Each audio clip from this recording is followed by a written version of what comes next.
আজকে শেয়ার করব অত্যন্ত লোভনীয় ম্যাঙ্গো শেক রেসিপিটা। কিন্তু আমি এখানে দুধের ব্যবহার করব না। দুধ ছাড়া কিন্তু এই ম্যাঙ্গো শেকের রেসিপিটা যে কোনো সময় বাড়িতে একবার বানিয়ে নেওয়া যেতেই পারে।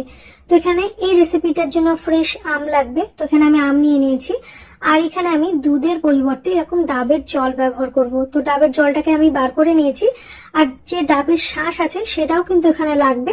আমি একটা বাটির মধ্যে স্কুপ করে নিয়েছি। এবারে মিক্সিং জারের মধ্যে যে ডাবের শাঁস ছিল সেটাকে অ্যাড করে দেবো, আর এখানে ম্যাঙ্গো পাল্প দিয়ে দিচ্ছি। এখানে আমি প্রায় 1.5 খানা আম ব্যবহার করেছি রেসিপিটা তৈরি করার জন্য। এবারে সমস্ত কিছুকে মিক্সিং জারে খুব ভালো করে ব্লেন্ড করে নেবো। আমি কোনো রকম চিনির ব্যবহার করিনি, যেহেতু আমটা এনাফ মিষ্টি ছিল। আপনারা চাইলেই টেস্ট অনুযায়ী একটু মিষ্টি অ্যাড করতেই পারেন। তারপরে এখানে ভ্যানিলা আইসক্রিম দিয়ে দিলাম পরিমাণ মতো। বেশ খানিকটা ডাবের জল দিয়ে খুব ভালো করে আবারও ব্লেন্ড করে নিলেই কিন্তু ম্যাঙ্গো শেকটা রেডি।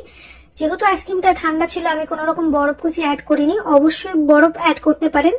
তারপরে এখানে একটা গ্লাসের মধ্যে কিছুটা ম্যাঙ্গো শেক দিয়ে দেবো কাজু বাদাম, একটু পেস্তা কুচি, আর দিয়ে দেবো টুটি ফুটি।